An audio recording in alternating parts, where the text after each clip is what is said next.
I am proud of me. I have lots of respect.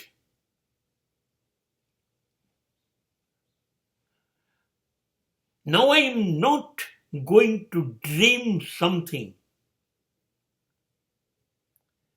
I don't want any appreciation or any criticism.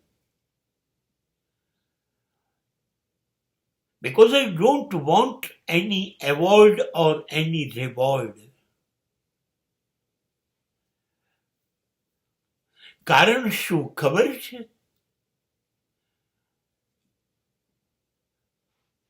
મને ખબર પડી ગઈ હું છું અને હું જ મને સુખી કરી શકીશ.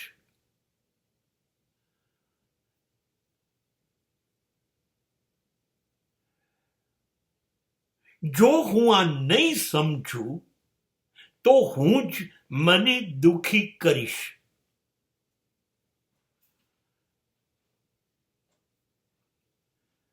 And when the death is about to come or about to knock my door,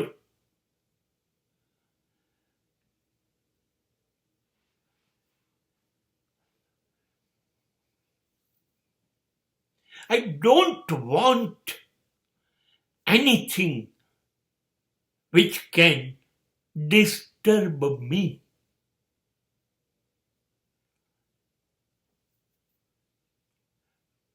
અને જ્યારે મૃત્યુ બારણે ટકોર મારીને વારે ઘડીએ કહેતું હોય કેમ છો, આવવાનું છે, હા આવીશ કયા વગર ગમે ત્યારે આવું કહેતું હોય,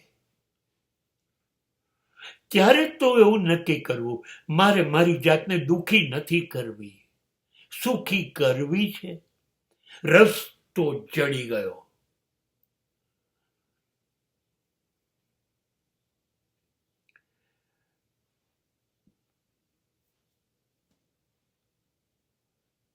રસ્તો જડી ગયો.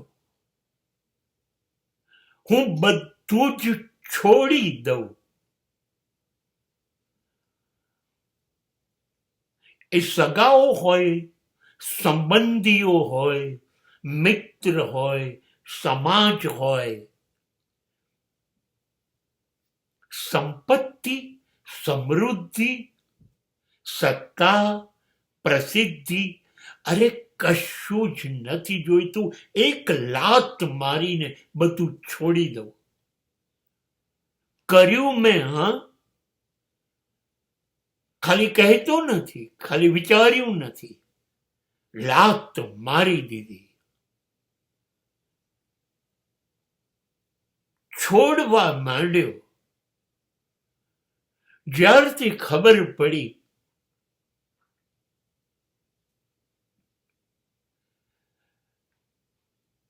કે આ બહુ વહાલું લાગે છે, જે બહુ જ પ્રેમ કરવા મન થાય છે, લાડલું છે, મારું છે, આ શરીર બસ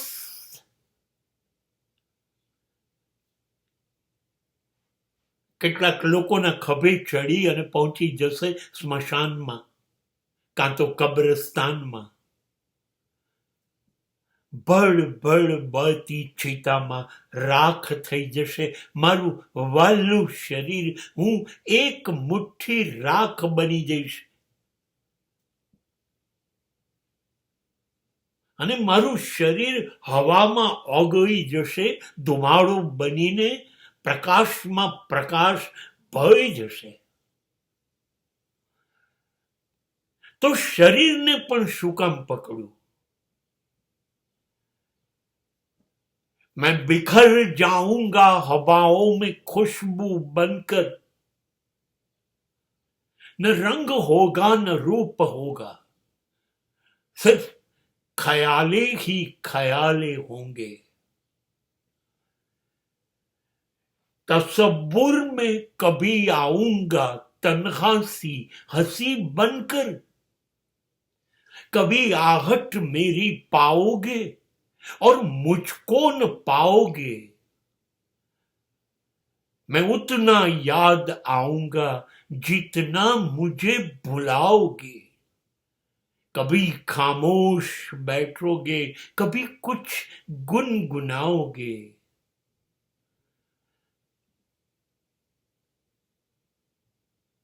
બસ આ શરીર પણ મુઠ્ઠી રાગ, એને પણ આ લોકો નદીમાં વહાવી દેશે.